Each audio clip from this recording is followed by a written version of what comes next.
ហឺចៅវិនអ្នកណាអនុញ្ញាតឲ្យឯងនិយាយជាមួយលោកសុងបែបនេះ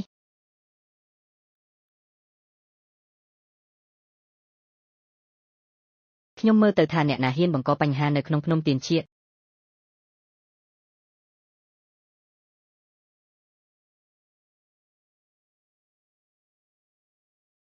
ប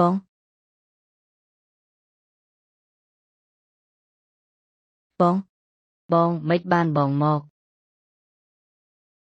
ឆាប់មកនេះនិយាយជាមួយខ្ញុំមិនបានធ្វើខុសទេបើនាងចៅមិនបានកិច្ចខ្ញុំក៏មិនធ្វើបែបនេះដែរអាឆ្កួត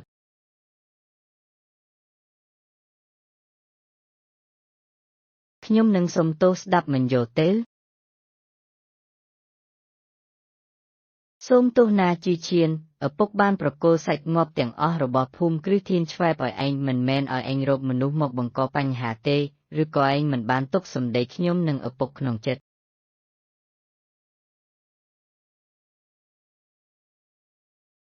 បងនិយាយអីហ្នឹង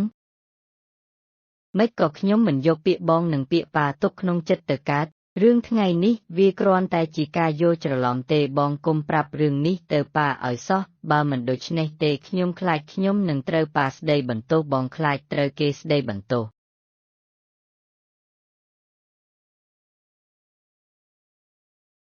ឯងខ្លាចត្រូវគេស្ដីបន្ទោសចុះខ្ញុំមិនខ្លាចទៅប៉ាបានទូរស័ព្ទមកខ្ញុំថានៅលើភ្នំធានឆនថ្ងៃនេះនឹងមានភ្ញៀវកិត្តិយសម្នាក់មកឯងមិនត្រឹមតែមិនជួយទេតែបែរជារករឿងគេទៅវិញអូខ្ញុំដឹងហើយអ្នកជ្រើសរើសបង្កបញ្ហានៅពេលពិសេសនេះគឺចង់គ្រប់គ្រងសិទ្ធិប្រើប្រាស់ភ្នំធានជូននៅទីនេះមែនទេទេមិនក៏អ្នកគិតពីខ្ញុំបែបនេះទៅរឿងនេះគឺគ្រាន់តែជាឧបត្តិហេតុមួយអាមនុស្សថោកទាបនេះឯងធ្វើឲ្យអញភ័យខ្លាចហើយ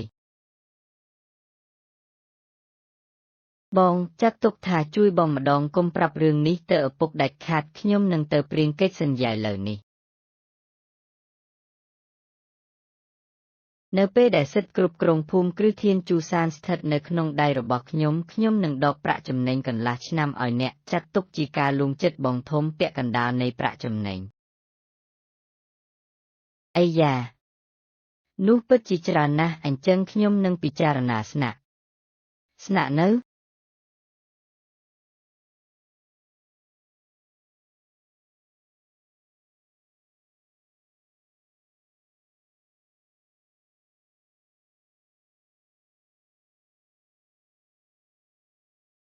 ប្រាក់ចំណេញកន្លះឆ្នាំតើអ្នកដឹងទេថារមណីយដ្ឋានធានឆ្វិចមានប្រាក់ចំណេញប៉ុន្មានក្នុងរយៈពេលកន្លះឆ្នាំ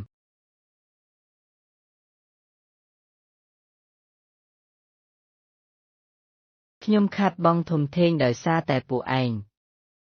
លុយដែលខ្ញុំបានចំណាយថ្ងៃនេះពួកឯងទាំងអស់គ្នានៅទីនេះគ្មានអ្នកណាអាចនៅក្រៅរឿងនេះបានទេទោះបីពួកឯងទៅលួចឬប្លន់ក៏ដោយក៏ត្រូវតែយកមកសងខ្ញុំវិញដែរពួកប្រុសទៅលក់ឈាមលក់តម្រងនោមឬទៅលួចយកមកចំណែកពួកស្រីខ្ញុំមិនខ្វល់ថាអ្នកណាទេឯងមានលុយប៉ុណ្ណាក៏ដោយក៏ត្រូវសងលុយនោះឲ្យខ្ញុំវិញដែរខ្ញុំនឹងទៅនិយាយជាមួយបងប្រុសខ្ញុំម្ដងទៀតសិនពួកឯងគ្រាន់តែសង្ឃឹមថាគេនឹងទារតិចទេលុយច្រើនណាស់ចុះពេលនេះគួរធ្វើដូចម្ដេចទៅពួកឯងមើលមកខ្ញុំធ្វើអី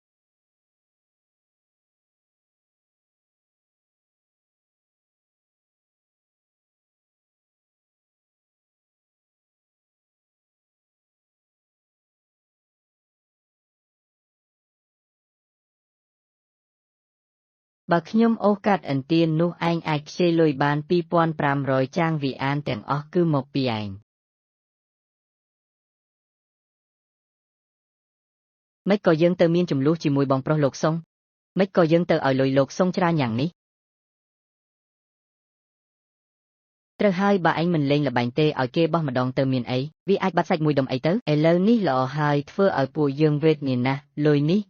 នេះគួរតែឯងចេញទាំងអស់ត្រូវហើយគួរតែឯងចេញឯងមិនបាននិយាយថាឯងជាមនុស្សយន្តដែលមានសម្លេងបែបនោះទេថ្ងៃនេះជាថ្ងៃកំណើតរបស់ខ្ញុំរឿងដែលកើតឡើងគឺខ្ញុំនឹងទទួលខុសត្រូវដោយខ្លួនឯងពួកអ្នកកុំបារម្ភអីលុយដែលត្រូវសងគាត់សម្រាប់ការបញ្ជូនដីបុកបរោះខ្ញុំនឹងទទួលខុសត្រូវទាំងអស់អូយ៉ានជីអ្នកល្ងងមែនទេរឿងថ្ងៃនេះច្បាស់ណាស់គឺជាចាង របស់គាត់ជាកំហុសរបស់ចាងវីអានតែហេតុអ្វីបានជាត្រូវឲ្យអ្នកទទួលខុសត្រូវទៅវិញយ៉ាងម៉េចអ្នកតែងតែលើកយកគ្រួសារចាងមកនិយាយរហូតឥឡូវត្រូវបង់លុយសងវិញហេតុអ្វីមិននិយាយទៅវិញកុំប្រាប់ថាខ្លាចអីបានហើយមិនថាយ៉ាងណាទេលុយនេះខ្ញុំជាអ្នកចេញហេតុអ្វីបានជាអ្នកមិនព្រមស្ដាប់ខ្ញុំអីចឹង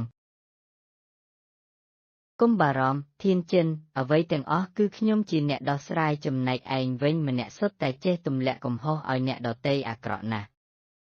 ក្នុងនាមដែលពួកឯងបានអង្វរសុំខ្ញុំជួយដោយស្មោះត្រង់ហើយអីចឹងខ្ញុំនឹងខំប្រឹងចេញទៅខាងក្រៅទៅហៅទូរស័ព្ទមួយខ្សែកដើម្បីជួយពួកឯងវិនអានមិនអីទេកុំបារម្ភឥឡូវនេះគ្រួសារចាងកាន់តែជួយគាត់ច្រើនប៉ុណ្ណា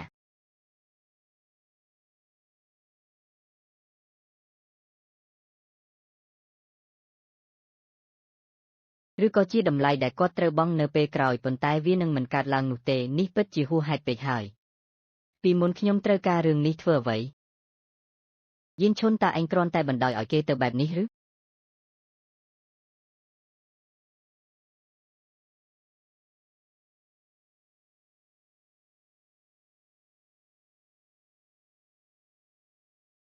លេខាធិការយានខ្ញុំមានបញ្ហាបន្តិចបន្តួចនៅឯភូមិគ្រឹះធានឆ្វេងអ្នកជួយដោះស្រាយវាបន្តិចទៅអូនិយាយអញ្ចឹងចំណែកអ្នកគ្រប់គ្រងភូមិគ្រឹះធានឆ្វេងនេះកុំទុកមុខឲ្យគេទៀត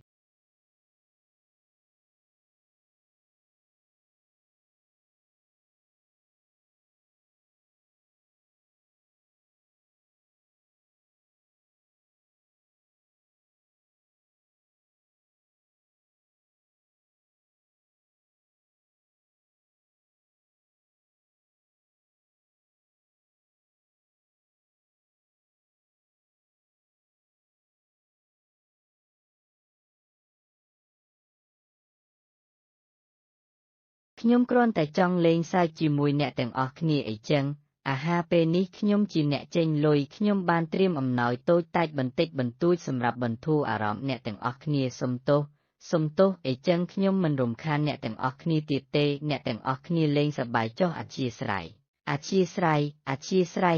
ហានេះនៅតែជាបងប្រុសរបស់លោកសុងមែនទេម៉េចក៏ដូចជាមនុស្សប្រែប្រួលអីចឹងនេះនៅចាំបាច់និយាយទៀតឬ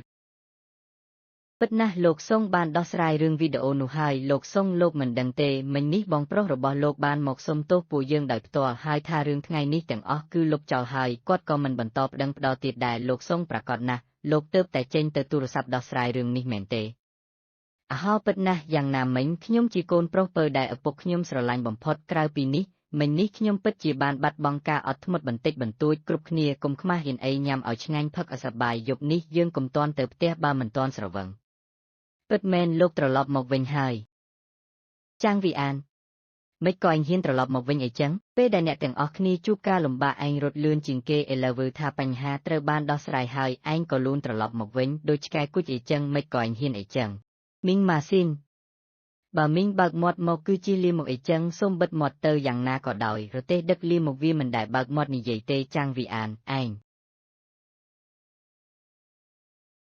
យិនជីកុំបារម្ភអីអ្វីនឹងល្អទេខ្ញុំដឹងពីបញ្ហារបស់អញហើយមិនមែនទេយិនជីរឿងដែលចាងវីអាននិយាយផ្ដេសផ្ដាសនោះទុកមួយទៅចុះប៉ុន្តែមិនក៏អញក៏រឿងនេះលោកម្ចាស់សុងជាអ្នកដោះស្រាយច្បាស់ណាស់ហើយអ្វីបានជាគិតយោត្រូវមនុស្សអត់ប្រយោជន៍ម្នាក់នេះឆក់យកទៅវិញអ្នកមិនខឹងបន្តិចសោះពួកអ្នកទាំងអស់គ្នានិយាយថារឿងថ្ងៃនេះគឺលោកសុងជូឈួនជាអ្នកដោះស្រាយអញ្ចឹងយើងគួរតែហៅលោកសុងជូយ៉ាវត្រឡប់មកវិញហើយសួរទៅថាតើថ្ងៃនេះរឿងពិតប្រាកដជាអ្នកណាដោះស្រាយអីយ៉ាលោកយានជីខ្ញុំដឹងថាអ្នកចង់ការពីចាងវីអានប៉ុន្តែវាមិនចាំបាច់ដល់ថ្នាក់នេះទេមែនទេលោកម្ចាស់សុងលោកយានជីគាត់បរិសុទ្ធពេកទើបត្រូវចាងវីអានបោកប្រាស់អ្នកជាមនុស្សធំកុំប្រកាន់ទោសកំហុសមនុស្សតូចតាចអីកុំទៅខ្វល់ខ្វាយជាមួយគេអីនោះគឺត្រឹមត្រូវហើយខ្ញុំមិនដេចនឹងទៅខ្វល់ខ្វាយជាមួយនឹងមនុស្សឥតប្រយោជន៍ម្នាក់នោះដោយសាររឿងបានដោះស្រាយរួចហើយមួយវិញទៀតកញ្ញាយីខ្ញុំនឹកឃើញភ្លាមថាថ្ងៃនេះមានការដេញថ្លៃមួយនៅឯផ្ទះដេញថ្លៃស្ដារឡាយខ្ញុំគិតថាអ្នកប្រហែលជាចាប់អារម្មណ៍ខ្លាំងក្នុងការចូលរួមការដេញថ្លៃលោកសុងខ្ញុំអាចទៅបានទេ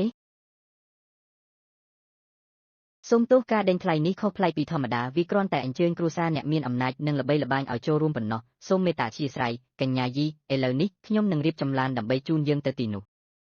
វែងតាឯងចង់ទៅណាទេ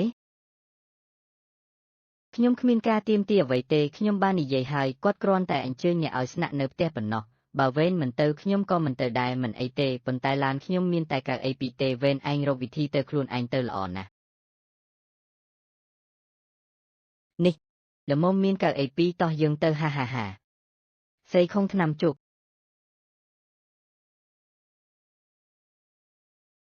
រៀបចំរបស់របររួចរាល់ហើយឬនៅលោកយាយកុំបារម្ភអីគ្រាន់តែខ្ញុំបានរបស់នោះហើយត្រកូលយាយនឹងថែរក្សាវាយាយ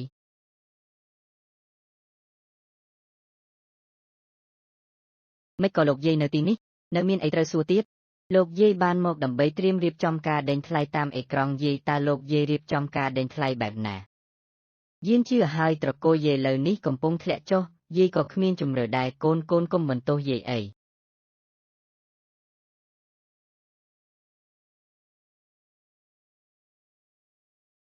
ល្អហើយល្អណាស់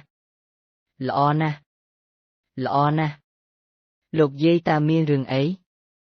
កញ្ញាយីពីមុនមនុស្សខ្ជះខ្ជាយត្រកូលទូនោះចង់រៀបការជាមួយអ្នកតែអ្នកមិនព្រមទេតែចៃដន្យខ្ញុំក៏ស្រឡាញ់អ្នកខ្លាំងណាស់ដែរមែនទេ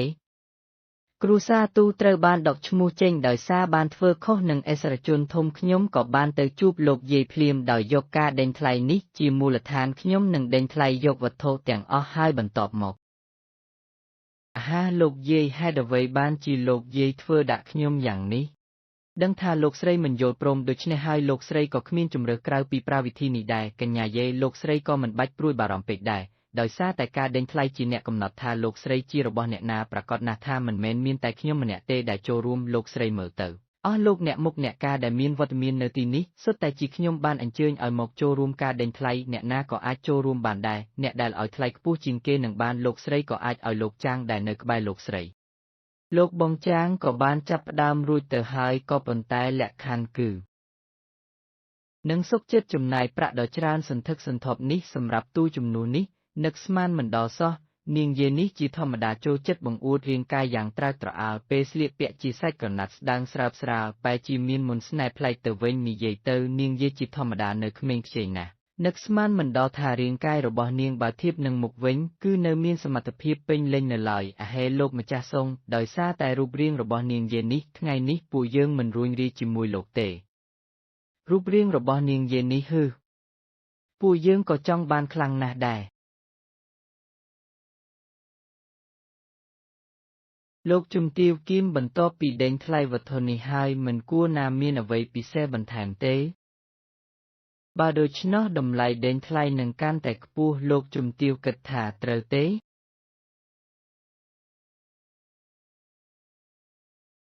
ល្អខ្ញុំនឹងផ្ដល់ជូនអ្វីពិសេសមួយដល់អ្នករាល់គ្នាហើយអ្នកបម្រើនេះគឺជាវីដេអូទាំងអស់របស់ចៅស្រីខ្ញុំនៅផ្ទះគ្រាន់តែលោកកំឡោះណាដែលដេញថ្លៃវត្ថុចុងក្រោយគេនៅថ្ងៃនេះនឹងទទួលបានអ្វីពិសេសនេះយ៉ាងម៉េចដែរអស់លោកអ្នកតើពេញចិត្តនឹងការបោះជំហាននេះហើយឬនៅសូមលោកយាយសើចឲ្យសប្បាយទៅខ្ញុំយប់នេះនឹងដេញថ្លៃយកវត្ថុចុងក្រោយនេះឲ្យបានមិនមែនដើម្បីអ្វីផ្សេងទេគឺគ្រាន់តែចង់ដឹងថាលោកស្រីយាយនាងរស់នៅឯកជនបែបណាទៅវិញ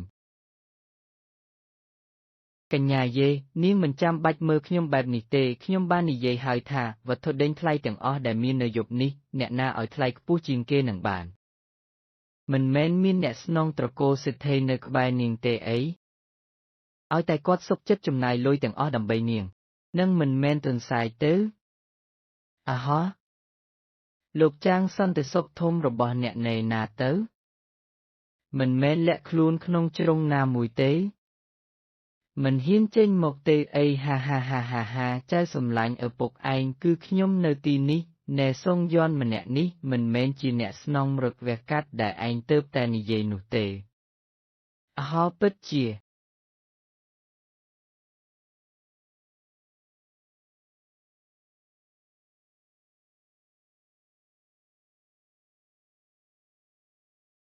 ខ្ញុំសូមណែនាំបងប្អូនទាំងអស់គ្នាលោកម្ចាស់ចាងនេះគឺជាអ្នកស្នងរឹកតែមួយគត់របស់ត្រកូលចាងទីជៀនថ្ងៃនេះលោកម្ចាស់ចាងគឺជាមនុស្សតែម្នាក់គត់ដែលមានលទ្ធភាពបំផុតក្នុងការដេញថ្លៃយកទំនិញទាំងអស់តើលោកយល់អញ្ចឹងទេ